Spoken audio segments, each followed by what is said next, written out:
Koreksi saham yang menimpa IHSG sepekan terakhir membuat investor retail ketar-ketir dalam menyikapi kondisi pasar. Sebagian memilih memanfaatkan momen koreksi dengan mencicil saham-saham berfundamental kuat. Tapi ada juga yang berhati-hati dan memilih menunggu hingga kondisi pasar kembali stabil. Kaget sih awalnya gitu, kok bisa sampai turun, berarti emang ada yang lagi nggak beres nih kayaknya. Tindakan Mas setelah melihat situasi itu, apakah mau bermain saham?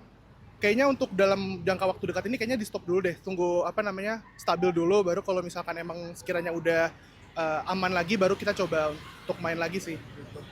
Harapannya terhadap IHSG? Harapannya semoga pemerintah bisa menstabilkan ya, karena itu berpengaruh banget dalam semua aspek yang saat ini kita jalani. Investor retail berharap OJK, BEI, dan BI transparan dalam mengungkapkan laporan-laporan indeks global agar para investor bisa menyusun strategi yang tepat untuk menghadapi perubahan harga saham. Kalau tindakan saya sih karena IHSG lagi turun seperti ini ya. Kalau kata Pak Purbaya sih itu good time to buy. Jadi menurut saya dan strategi saya itu untuk cicil saham-saham yang berfundamental bagus. Contohnya seperti blue chip. Nah, tentunya saya tidak keluarkan semua cash saya, tapi saya cicil satu persatu untuk mengurangi resiko dari turunnya saham itu, seperti itu. Kekhawatiran pasar semakin besar karena adanya tenggat waktu hingga Mei 2026 bagi Indonesia untuk memenuhi standar keterbukaan free float dan transparansi data yang diminta MSCI.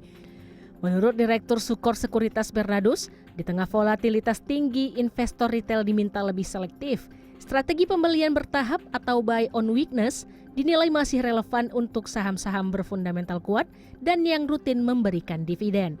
Sementara untuk saham berisiko tinggi, investor disarankan mengurangi porsi dan disiplin menerapkan batas kerugian.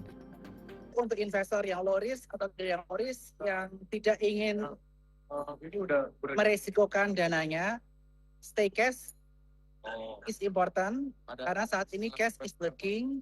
Dan bisa masukkan ke instrumen-instrumen lain seperti reksadana pasar uang atau reksadana pendapatan tetap, yang mana menghasilkan return yang stabil di kisaran area deposito. Kalau menurut pandangan saya, kalau teman-teman memaksakan trading, potensi ruginya akan lebih besar daripada potensi untungnya. Sehingga gunakan cash seminimal mungkin, gunakan uang dingin. Misalnya nanti ada crash lanjutan, misalnya setelah Lebaran di bulan akhir Maret atau di April, teman-teman masih punya cash untuk yang ready. Namun investor diminta tidak hanya mencermati persoalan teguran dari MSCI, sebab sentimen global juga mewarnai pergerakan IHSG beberapa waktu ke depan. Antara lain pergantian kebijakan di Amerika Serikat hingga ketegangan geopolitik di Iran, Greenland, dan Venezuela yang berpotensi memicu volatilitas lanjutan. Kondisi pasar juga mulai mereda setelah keputusan MSCI diumumkan pada Mei mendatang.